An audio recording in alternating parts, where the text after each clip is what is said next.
Welcome to Congress in Context. It's good to be back. Today, we are looking at a slice of American democracy that's, well, it's incredibly specific and honestly a little bizarre if you don't know what you're looking at.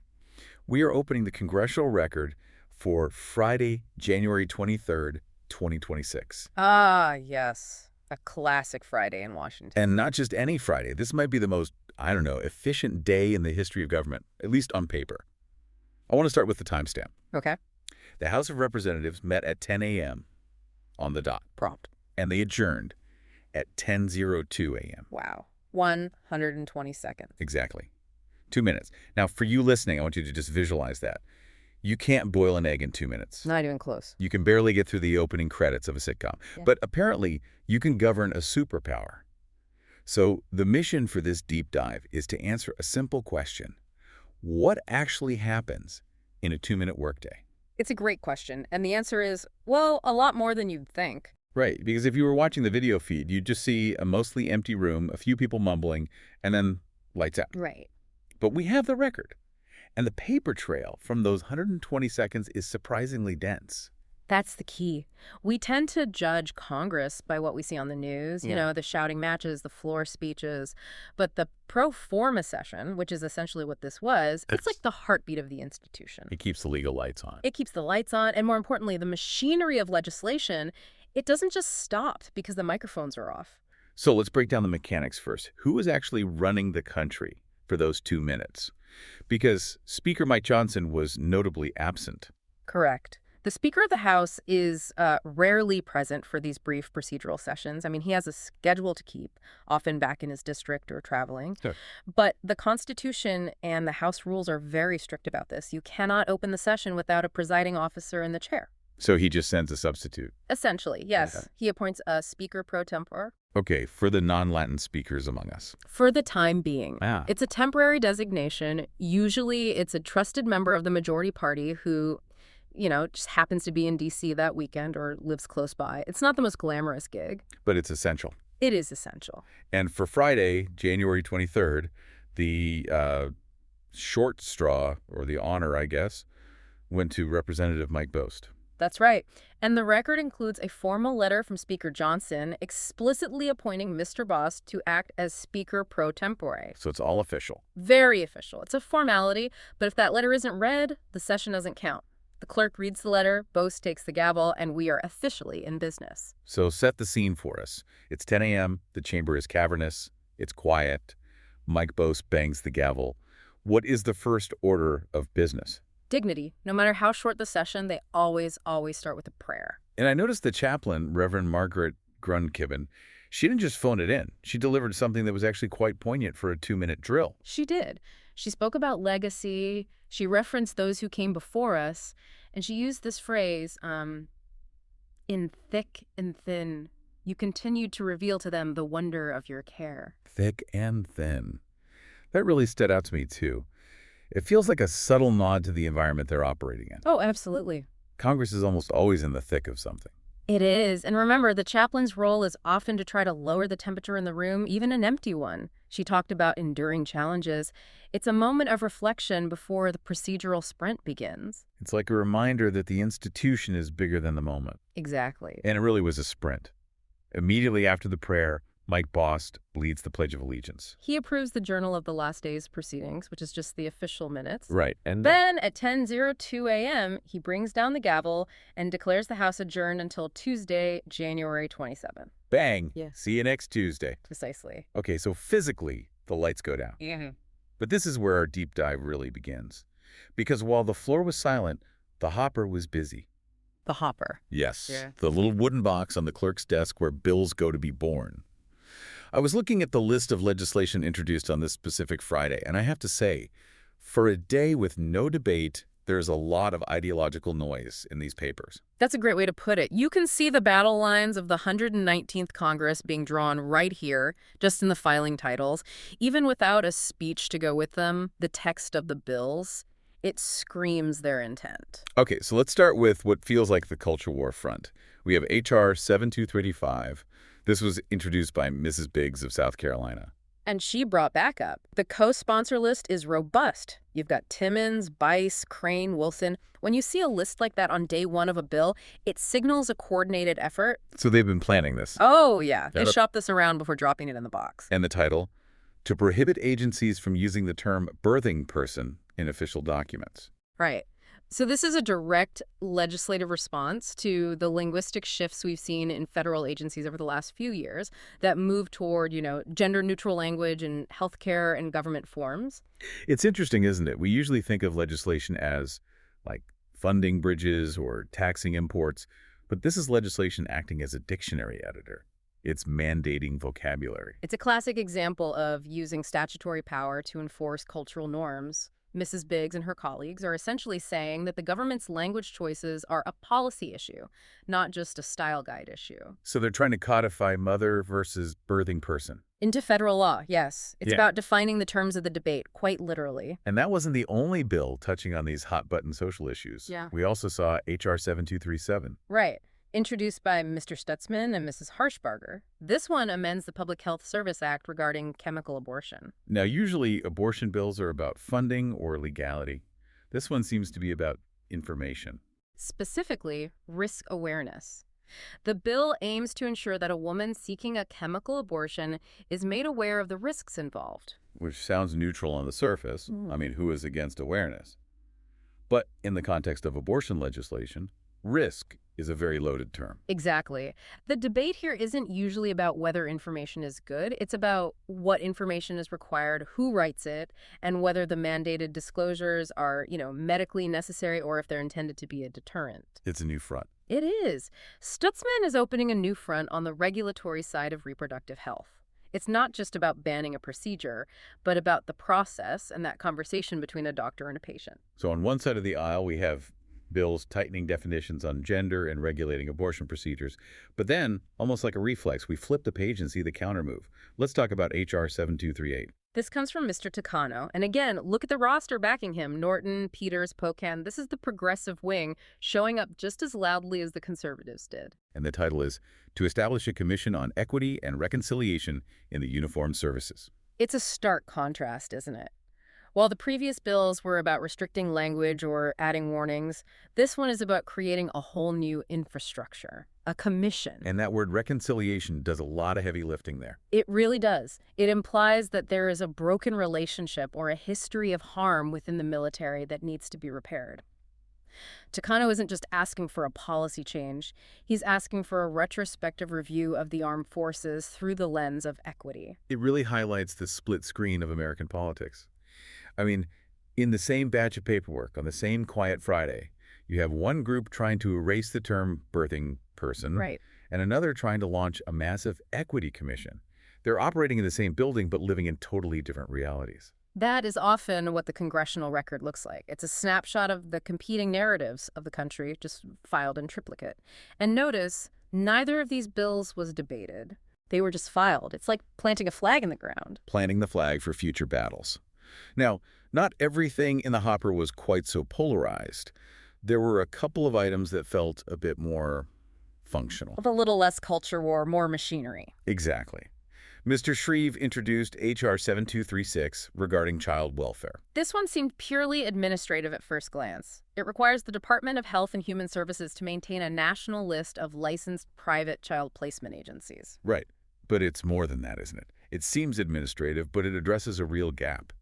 If you're looking into adoption or foster care, navigating private agencies across state lines is a nightmare. It's a total mess. There's a mix of state regulations, private accreditations, varying standards. So this is basically creating a verified phone book for adoption agencies. Theoretically, yes. A centralized federal list is a move toward transparency. It helps parents avoid scams or, unlicensed operators.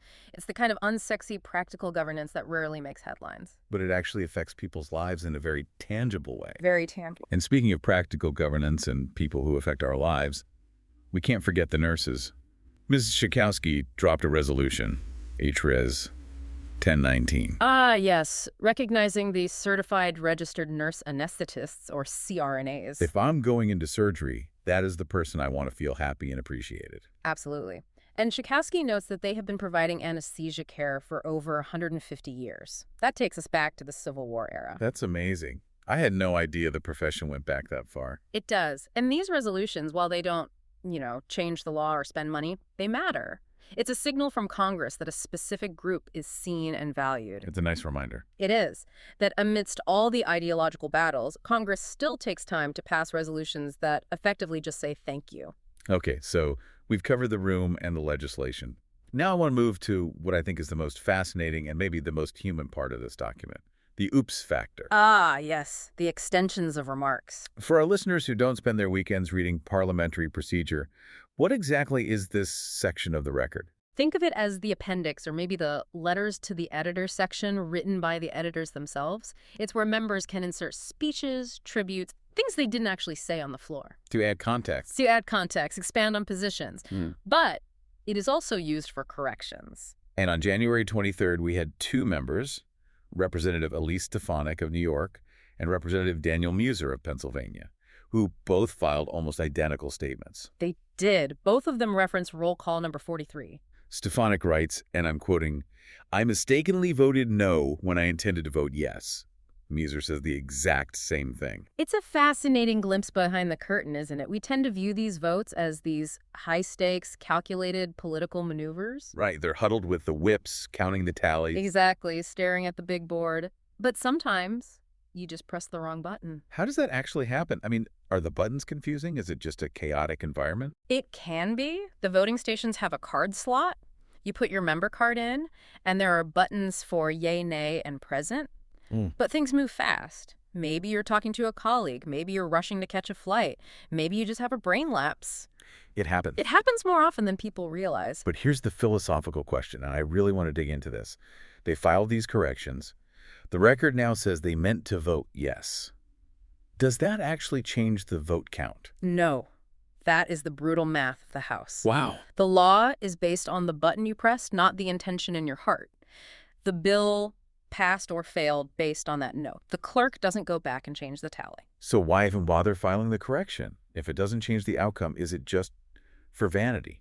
It's insurance. Yeah. Political insurance. Because the record is permanent. If Stefanik or Muser goes back to their district and an opponent runs an attack ad saying, you voted against this popular bill, they need to be able to pull up the congressional record and say, look, I filed a correction immediately. It was a technical error, not a policy position. It's a receipt. It's a receipt for history, exactly. It tells future historians and, more importantly, current voters, don't judge me by the button, judge me by the intent. And then we have Representative Gregory Murphy of North Carolina. His entry wasn't about a wrong button. It was about missing the buttons entirely. Poor Mr. Murphy. His list was extensive. He missed a significant number of votes due to unforeseen circumstances. He listed how he would have voted on over 20 different roll calls. 20. That's a lot of what-ifs. So why do they have to list them all out like that? Why not just say, I was away? Because constituents watch this stuff. If you miss 20 votes, your voting percentage drops. People start to ask if you're doing your job. By listing exactly how he would have voted, yay on this, nay on that, he is proving that he was paying attention, even if he physically couldn't be there. So it's about accountability. It's all about accountability. It allows a member who had, say, a family emergency or a travel disaster to avoid looking like they just didn't care. So the record is a battlefield for bills, a place for corrections, and apparently a venue for high school trivia. Which brings us to our local connection. I honestly loved this part. Hidden in the back of this dry government document is a tribute filed by Representative Richard Neal of Massachusetts. And it's not for a war hero or a mayor. It is for a TV show. A quiz show, to be specific, as Schools Match Wits. Which, frankly, is an incredible name. It is catchy, and the history here is deep. Representative Neal was honoring the 65th anniversary season of the show. 65 years, I did the math on that. That means this show started in 1961. 1961, JFK was in the White House. The Beatles hadn't even come to America yet. Wow. Founded by Leonard J. Collymore on WWLP-TV.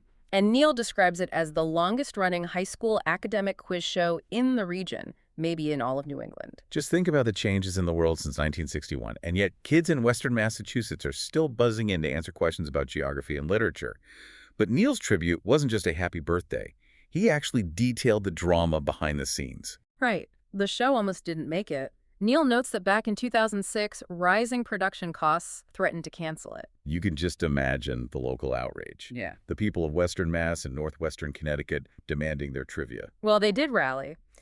And Neil highlights two key figures, Russell Peter from WGBY and a Dr. Elizabeth Preston from Westfield State University. They stepped in to save the format. So now it's a co-production. Yes, between New England Public Media and Westfield State. And it's a great example of how a representative can use a federal document to cement a piece of local cultural history into the permanent record. He really names everyone, doesn't he? He does. The executive producers, Mark St. Jean and Tony Dunn. He mentions the host, Beth Ward. He even points out that the director, a guy named Eric Jones, started as a student working on the show. I love that. It connects the grandeur of the U.S. Congress to a high school gym in Western Massachusetts. It reminds us that while Mrs. Biggs and Mr. Ticano are fighting over national definitions of equity, Representative Neal is making sure that As Schools Match Wits gets its due. It is a charming reminder of the representative part of House of Representatives. For the families in Neal's district, that quiz show might be a more consistent presence in their lives than any specific piece of legislation. That's a good point. If you're a parent in Westfield, seeing your kid on that show is a huge deal. And Neal knows that. So let's zoom out. We've looked at the 2 minutes of floor time, the stack of bills, the corrections, the tributes. When you put this all together, what's the big takeaway for our listener? I think it destroys the myth that nothing happens in Washington when the cameras are off. It's like the duck paddling underwater. Furiously. Even in a pro forma session, the gears are turning. We saw the ideological agenda for the next year being set in the hopper. We saw members scrambling to fix their voting records so history judges them correctly. We saw the community fabric being woven into the federal record. It's a reminder that the congressional record isn't just a transcript. It's a ledger. It is. It's a ledger of intent, of error, and of celebration. It captures the full spectrum of what it means to be a representative, the high-minded policy fights, and the local high school victories. And sometimes it's a ledger of high school trivia scores. Which I now really want to watch, by the way. I bet the questions are harder than we think. I'll probably get eliminated in the first round. I'd like to think we could hold our own, at least on the history questions. Maybe. But before we sign off, I want to leave our listeners with that provocative thought you mentioned earlier about the voting corrections. Right. It's something to chew on. We saw Stefanik and Muser correct their votes in writing, but the law passed based on their error. It raises a question about the nature of political reality. Is the truth what happened in the moment with the accidental button press? Or is the truth the written correction that historians will read 50 years from now? The math of the moment versus the intent of the record. Exactly. Democracy is messy, and sometimes it comes down to a typo. But the record allows us to at least try to fix the typos of history. A typo that becomes law. That is a terrifying and fascinating note to end on. It is. If you want to see these documents for yourself, and I highly recommend reading Richard Neal's full tribute to the quiz show, you can find it all at congress.gov. Just search for the Congressional record for January 23, 2026. It's all there, public domain, waiting for you. Thanks for diving into Congress in context with us. We'll be back next time the gavel drops. See you next time.